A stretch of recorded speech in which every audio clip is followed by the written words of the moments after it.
Hi, my name is Lizzie Casciola, and I'm a research scientist at HERC, the Houston Education Research Consortium, which is a research practice partnership between Rice University and 11 public school districts in the Houston area.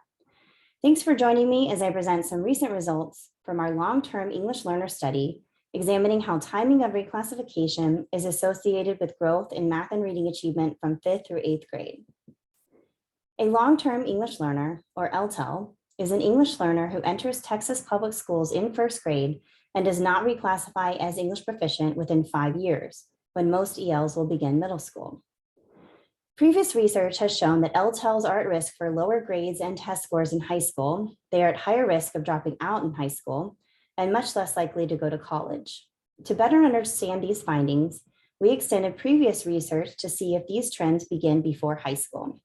More specifically, we examined the academic trajectories of LTELs from 5th to 8th grade. Therefore, our research question asked, is timing of reclassification associated with growth in math and reading achievement from 5th through 8th grade?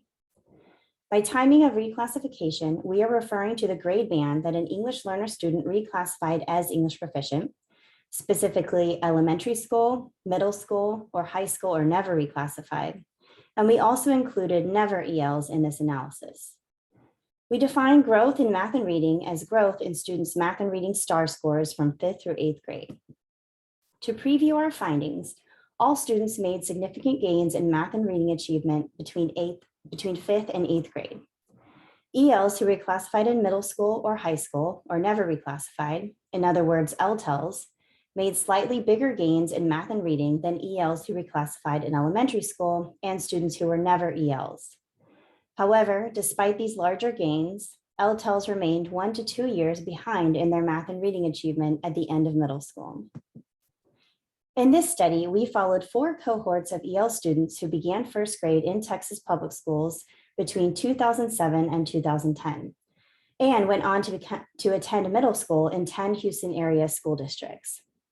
We followed these cohorts for 8 years when most of the students would have completed 8th grade.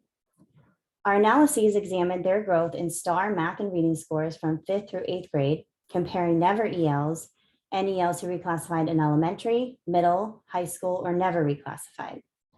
We also considered important student, campus, and district factors. Of the 167,808 students in this sample, 42% of these students began 1st grade as English learners. 67% of these students were economically disadvantaged, and over half, or 56% of students were Hispanic, 20% were Black, 17% were white, and 7% were Asian or another race or ethnicity. Of the 42% of students who began 1st grade as English learners, almost 60% of them reclassified in elementary school. 18% of these students reclassified in middle school, and 23% reclassified in high school or never reclassified. Together, this indicates that 41% of ELs in this sample went on to become LTELs. As previously mentioned, we examined whether timing of reclassification was associated with growth in math and reading from 5th through 8th grade while accounting for several important factors. These included several student demographic factors, important campus factors based on the middle schools that these students attended, and the district that the student attended in 6th grade. Now for our results.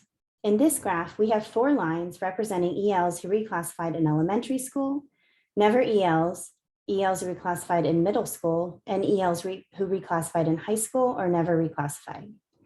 Each line shows their growth in math STAAR scores from grade 5 through grade 8. All 4 lines are showing an upward trend, indicating that all students experienced growth in math achievement from 5th to 8th grade.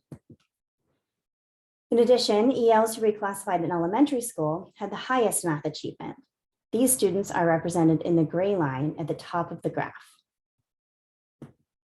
LTELs, or ELs who reclassified in middle school or high school or never reclassified, are represented in the dark blue line and the green line. LTEL scores started out lower and did not catch up to never ELs and ELs who reclassified in elementary school, with ELs who reclassified in middle school having higher scores than ELs who reclassified in high school or never reclassified. LTELs gained more points in their math scores from 5th through 8th grade than ELs who reclassified in elementary school. Specifically, both ELs who reclassified in middle and high school or never reclassified gained about 119 points in their math scores, while ELs who reclassified in elementary school gained about 102 points. However, LTEL's math scores started out lower in 5th grade.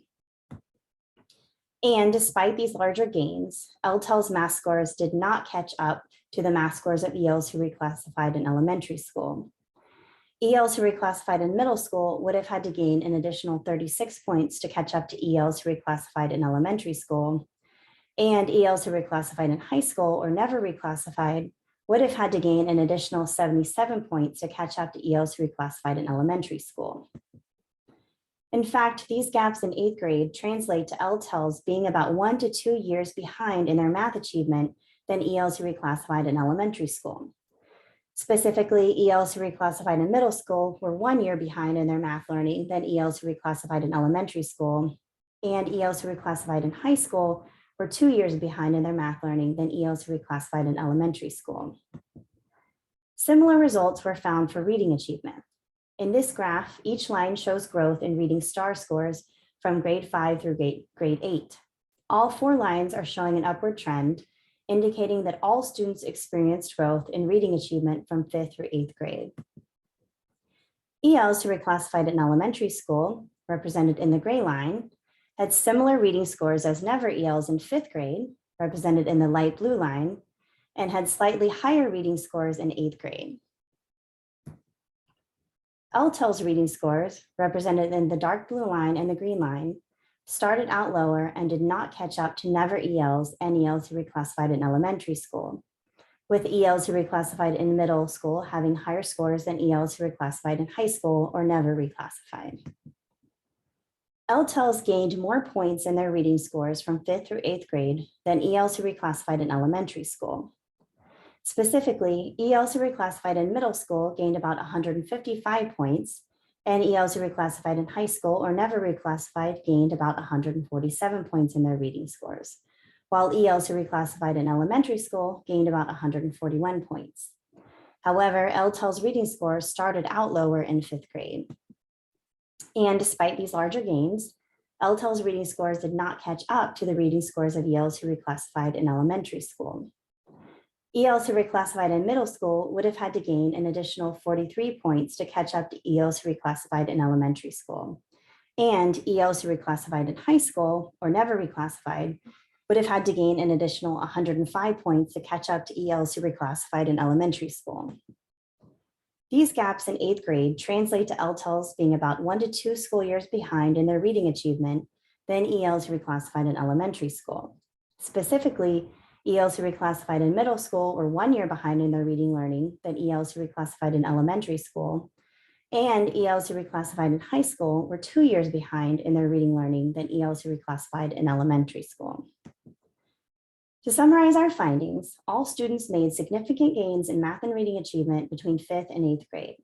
LTELs made slightly bigger gains in math and reading than ELs who reclassified in elementary school and students who were never ELs. However, despite these larger gains, LTELs remained 1 to 2 years behind in their math and reading achievement at the end of middle school.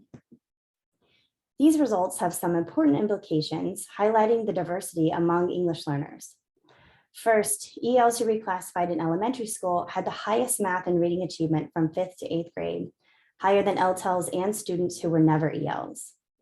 However, despite making greater gains in middle school, LTEL's math and reading scores were lower than ELs who reclassified in elementary and never ELs, even if the LTEL reclassified in middle school.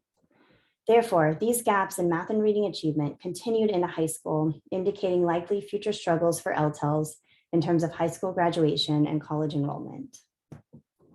For next steps in the LTEL study, we have several additional research questions under examination, including how timing of EL reclassification is associated with high school outcomes. What is the average time of reclassification for ELs, and how do these patterns of reclassification differ by student factors? And finally, what are the early warning indicators of becoming LTEL? Specifically, what factors at early grades are most predictive of an EL becoming LTEL? Thank you so much for joining me as I present the latest results from the LTEL study. Please do not hesitate to contact me, Lizzie Casciola, at the email address on the screen. We look forward to presenting new results from this study shortly.